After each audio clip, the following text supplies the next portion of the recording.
శ్రీ రామకృష్ణ ప్రభ ఛానల్ను చూడండి, మాసపత్రికను చదవండి. ఓం నమో భగవతే రామకృష్ణాయ.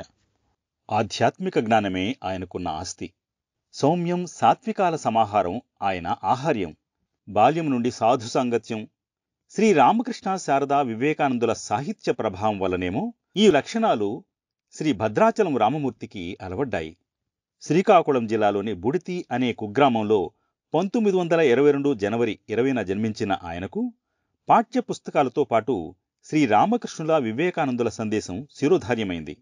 మర్రిపాడు అనే గ్రామంలో ఉపాధ్యాయ వృత్తి చేపట్టి పిల్లలకు పాఠాలతో పాటు శ్రీ రామకృష్ణ వివేకానందుల బోధనలు వినిపించేవారు. ఆయన శిక్షణలో నేడు ఎంతో మంది సౌశీల్యం, సేవాదృక్పథం గల శ్రీరామకృష్ణ సైన్యంగా తయారయ్యారు. ఆయన కృషి వల్ల ప్రస్తుతం ఆ జిల్లాలో శ్రీరామకృష్ణ సేవా సమితులు ఏర్పడ్డాయి.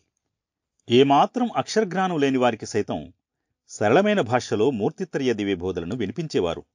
విశాఖపట్నంలోని రామకృష్ణ మిషన్ వారి సహకారంతో గ్రామాలలో నేత్ర, వైద్య శిబిరాలను నిర్వహించారు.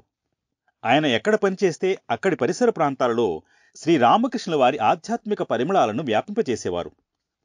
1962లో తాను పనిచేస్తున్న చట్లతాండ్ర అనే గ్రామంలో పచ్చటి పైరుల మధ్య 1.5 ఎకరాల స్థలంలో శ్రీరామకృష్ణ సేవాశ్రమాన్ని 18 గ్రామాల్లోని రామకృష్ణ భక్తుల సహకారంతో ఏర్పాటు చేశారు. అక్కడ నెలకొన్న శ్రీరామకృష్ణుల పాలరాతి విగ్రహం స్వామి చిరంతనానందజీ మహారాజు వారిచే ప్రతిష్ఠితమై నిత్య పూజలు అందుకుంటోంది. రామమూర్తి గారు 1985లో పరమపూజ్య స్వామి గంభీరానందజీ మహారాజు వద్ద మంత్రదీక్ష స్వీకరించారు. జిల్లాలో అనేక మంది భక్తుల హృదయాల్లో శ్రీరామకృష్ణ భావస్ఫూర్తిని నింపి దాదాపు 1200 మంది కార్మికులు, కర్షకులు, ఉపాధ్యాయులు, కూలీల చేత మంత్రదీక్ష స్వీకరింపజేసి మూర్తిత్రయ అనుగ్రహానికి పాత్రులను చేశారు. శ్రీరామమూర్తి ఆధ్వర్యంలో జరపబడే మరొక కార్యక్రమం, ప్రతి సంవత్సరం దక్షిణాది ప్రాంతాల రామకృష్ణ మఠాల నుండి బేలూరు మఠానికి సర్వసభ్య సమావేశాలకు వెళ్లేటప్పుడు వచ్చేటప్పుడు స్వామీజీలందరికీ పలాస రైల్వే స్టేషన్లో ఆతిథ్యం, దక్షిణలిచ్చి వారి ఆశీస్సులు పొందడం. స్వామీజీల రాకతో ఆ రోజు పలాస రైల్వే స్టేషన్ శోభాయమానంగా ఉండేది. ఇప్పటికీ ఈ కార్యక్రమం కొనసాగుతూనే ఉండటం విశేషం.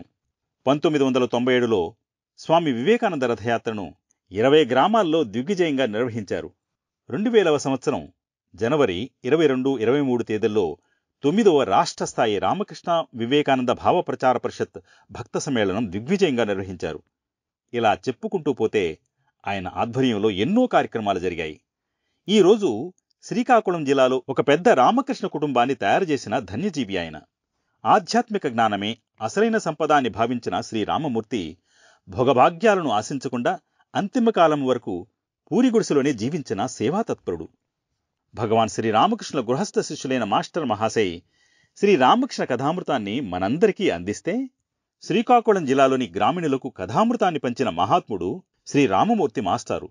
మూర్తిత్రయ భావతరంగాల్లో మునిగి తేలుతూ అందరికీ ఆప్తునిగా, ఆత్మబంధువుగా మసలుతూ శ్రీరామమూర్తి తమ 78వ ఏట స్వల్ప అనారోగ్యంతో భౌతిక శరీరం వదిలి శ్రీరామకృష్ణ లోకం చేరారు.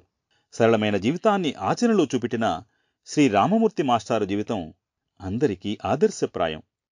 ఓం నమో భగవతే రామకృష్ణాయ.